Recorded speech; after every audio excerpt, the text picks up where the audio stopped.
Okay, physics students, in this video, which is one of two of topic 9.3, interference, what I'm going to talk about is we're going to revisit double slit diffraction, okay? And then we're going to talk about multiple slit diffraction. In the next video, what I will talk about is diffraction gratings, which is kind of an extreme example of multiple slit diffraction. And then we're going to round out this topic in the next video with what we call thin film interference, which explains things like why oil on pavement and why bubbles show a sort of rainbow spectrum pattern. Okay, so to get started, I'm going to review a little bit about some of the concepts we've gone over before. Remember that in topic 4, we actually quantified Young's double slit experiment. We derived that equation related to the slit width and the width of the fringes and so forth. I'm going to do that for you again, and that's going to be our jumping off point into multiple slit diffraction, which can get pretty complicated, especially when we get to diffraction gratings and thin film interference. So you're going to want to pay attention very, very carefully here, okay? All right, so just to review, if you remember the general conditions that gave rise to constructive and destructive interference from two wave sources, okay? We said that constructive interference occurs when the peaks and the troughs line up perfectly, or the difference in path lengths of lambda or phi equals 0, right? Okay. We had perfect destructive interference when the phase difference was pi. So in this case, we had crests and troughs lining up, okay? And remember, we did that thing where we had the circular waves and we measured the actual lengths of the lines and constructive and destructive interference patterns, and we found that there was a certain condition, and that was if the absolute value of the path length, and I know that you guys like to see this instead, the absolute value of the path length is n lambda, and there's lots of different possibilities, so we have an integer counter, then we have constructive interference. If the absolute value of the difference between the two path lengths is an integer multiple of 1/2 a wavelength, then we have destructive interference, okay? And we also said that for consistent destructive or constructive interference, the two sources must remain in a constant phase relation, which we refer to as them being coherent, okay? Okay, and remember what Thomas Young did in his double slit experiment, okay? He basically, the main historical purpose of this was to demonstrate that light was a wave, because he showed that two overlapping light waves interfere such that they would be if they were, say, water waves or so forth. If they were particles only, and this is a preview of what we're going to do with quantum mechanics, he would have seen only two bright fringes on the screen. You'd see a bright one here and a bright one here directly opposite of the two slits, but of course he didn't see that. It also enabled him to determine experimentally the wavelength of light, which we did before, and it utilized basically a single slit to ensure that light from one direction fell on a double slit, and S1 and S2 acted as coherent sources because they originated from the same primary light source. Okay, this is all revision for you guys. Okay, all right, and a closer look again. Okay, we had L1 and L2. If we let lambda be the wavelength of the light used, D is the slit separation, little d, big D is the distance from the slits, and S sub n, which can be lots of different values, that's the fringe spacing on the screen. And we said that a typical value of little d is about 1/10 of a millimeter. Okay, we're going to treat L1 and L2 as being essentially parallel, and the only way to do this is if big D is much, much, much bigger than little d. Okay, we've talked about this, right? And if that's the case, then the angles are equal with the horizontal, right? So this here, the top diagram here, is a zoomed in version of this, really looking at this right at the beginning, making the assumption that big D is much bigger than little d, okay? Now, this means that the angle S2, S1Z, S2, S1Z, as I've drawn right there, equals theta, right? Okay, and you can do some simple geometry to prove that, all right?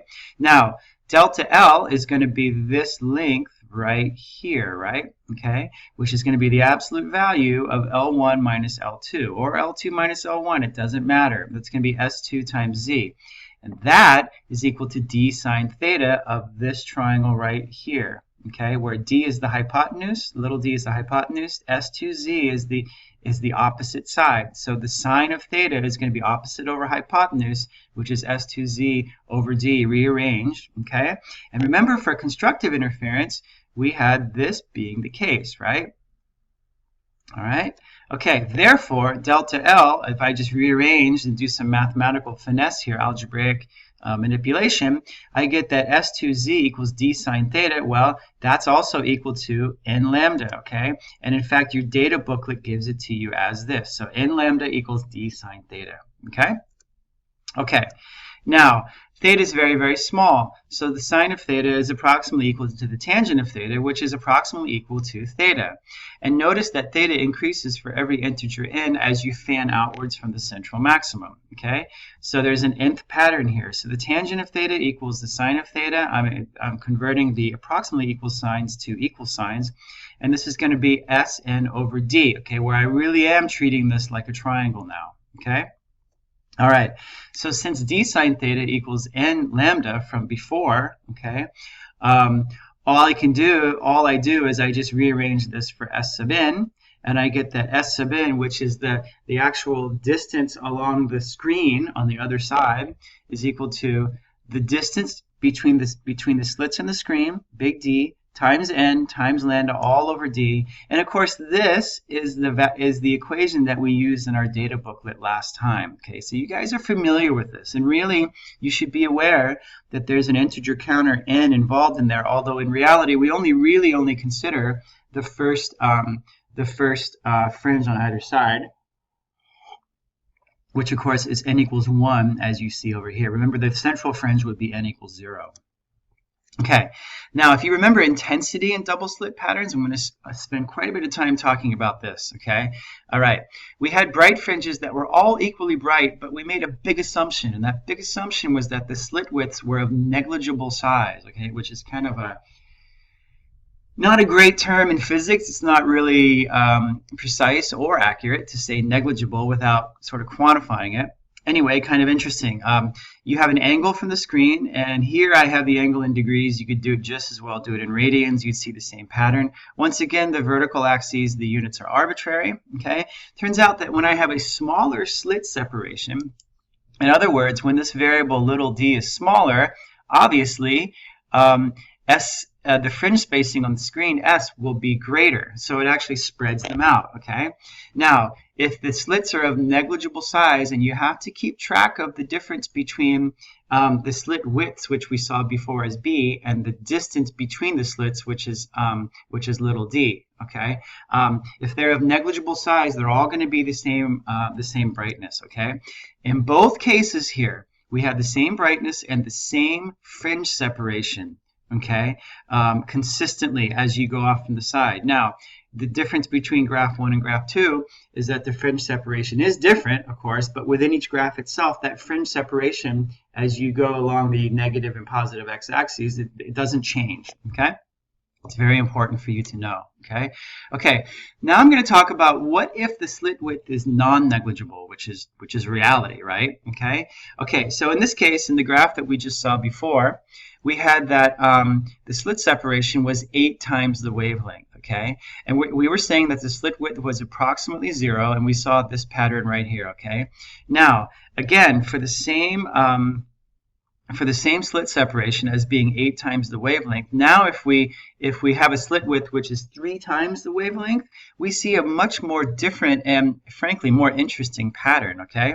We actually see what the red line traces out as the interference pattern on the wall, okay? It's super interesting. So you see this blue wave here, okay, doesn't exist in real life. You don't actually see it, but it's meant to show you how the pattern of the peaks of what you do see is effectively modulated. And this blue curve is the intensity pattern for one slit. So what you see again is the red curve, right? That's the intensity pattern for 2 slits. You don't see the blue curve, but you see how the red curve is actually the heights of those waves is what we say in physics. We say that it's modulated by the single slit pattern. It's determined by the single slit pattern, okay? So this is cool. Again, for multiple slits, right? Or for double slits, right? What you see, again, is you see a different intensity pattern. that has the intensity pattern for two slits sort of modulated or somehow combined. There's this close relationship between the two slit pattern and the one slit pattern. Super, I think it's really cool and beautiful, okay? Now, if you have more than two slits, we're increasing the number of slits, okay? Say if you have 4 slits, what this does is it results in primary and secondary maxima, okay? So for 4 slits, or n equals 4, okay, you now have let's see, you have 1, 2, 3, 4 maxima, and I'm excluding the central maximum, okay? These are called secondary maxima, and you see in between the primary maxima, which are the really bright ones, you have 2 in between, and we'll look at this in class, okay? If you have 6 slits, check it out. You have 1, 2, 3, 4 secondary maxima. Okay, so you can see that obviously the primary maxima do not change with the number of slits. Okay, all right, but the number of secondary maxima is equal to n minus 2. Okay, so in this case, the number of secondary maxima, here we had 2, which is 4 minus 2. Here we saw 4, which was 6 minus 2. Maybe it's not so obvious that the intensity of the central maximum is n squared times the intensity of one slit itself, okay? And you can work out those numbers here for yourself. But generally, the vertical axis units are going to be arbitrary, and we don't really care so much about what the actual numbers are on the y-axis, okay? So this, in effect, is really sort of the core of what you guys need to know. Here's a picture of some actual interference patterns from multiple slits, okay? So you can see here's our n equals 4, right here, and here's the pattern, okay, for what we saw before. You see there are 2 secondary maxima in between the primary maxima, right? Okay, you don't always see them as you get out from the central maximum, but they're there, okay? Here's n equals 6, which is somewhere in here, right?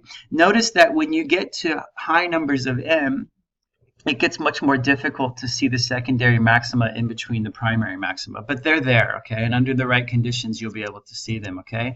So again, the primary maxima do not change with the number of slits, and the number of secondary maxima is always n minus 2, and the intensity of the central maximum is n squared times the intensity of one slit itself, okay? All right, now what if we had even more slits? What if we had 20 slits, for example, okay? You're going to get lots and lots and lots of secondary maxima. In fact, in this case, how many will you have? You're going to have 18, right? But then it becomes extremely difficult to see them because they are essentially dwarfed by the high amplitude, which is related to n squared of the primary maxima, right? So the secondary maxima essentially disappear. That's why we don't see them. The width of the primary maxima decreases, okay? And they become very, very sharp. They decrease because they have to fit in so many secondary maxima in between them, right? The bright fringes become very sharp. And in fact, the diffraction pattern would be much easier to measure. It would be much easier to measure, for example, theta in this case, because they're much, when you actually try to measure the width of bright fringes on a wall of light fringes, it's very, very difficult, as we've seen, right? But the narrower the slit, the easier, or the narrower the pattern, the easier it would be to measure that distance, okay? All right, so here we have 20 slits. But the slit width is much, much smaller, okay? So notice that the pattern is very wide, okay, and this is for and it's instead of having this sort of peak in the middle, it's much more like a mound. Again, the double slit pattern is the multiple slit pattern is modulated by the blue graph, which is for a single slit. The pattern's very wide. The primary maxima all have roughly the same intensity, and the bright fringes are still very, very sharp. So if we make the slit width much smaller, what's going to happen? Well, that's going to be S, or the fringe spacing on the screen will get much, much, much, much bigger because of this equation right here. So again, in the lower graph, we're making little d very small, so S becomes very, very big. Okay, and let's do an example to sort of round out this video before I talk about diffraction gratings. Okay, the intensity pattern shown below, this is the one we saw before, verify that the slit width is 3 times the wavelength and determine the separation of 2 consecutive slits in terms of the wavelength. Okay, here's how you would approach it. Here's my equation. All right, Okay, so from the graph you can see that the first minimum for a single slit is right at about 19 degrees. Okay, so that's this distance right here, right? You see that? Okay, so I'm going to call that angular separation theta as before. Okay, and that's lambda over b. Okay, and all you do is you solve, well, you have to convert the 19 degrees to radians, okay? And all you do is you solve for the slit width, so pretty straightforward stuff. So we get that b is equal to, excuse me, we get that b is equal to 3 lambda, okay? All right, now, if you consider the first maxima to the right of the central maximum, okay, that's this distance right about here, okay? Now, we don't use this equation to deal with that maximum because this equation only deals with the blue graph, okay? We have to use this version of the interference pattern equation to deal with the double or multiple slit situation, okay? Now you can see that that's about 7 degrees. I estimated 7 degrees about 0.12 radians. And conditions for maxima are d sine theta equals n lambda. So all I do is I solve for d, and I get that d is about 8 times the wavelength. So in this particular case, okay, again, the slit separation is about 8 times what the wavelength is, okay, and the slit width is about 3 times the wavelength, okay. So important for you to understand how to do problems like this.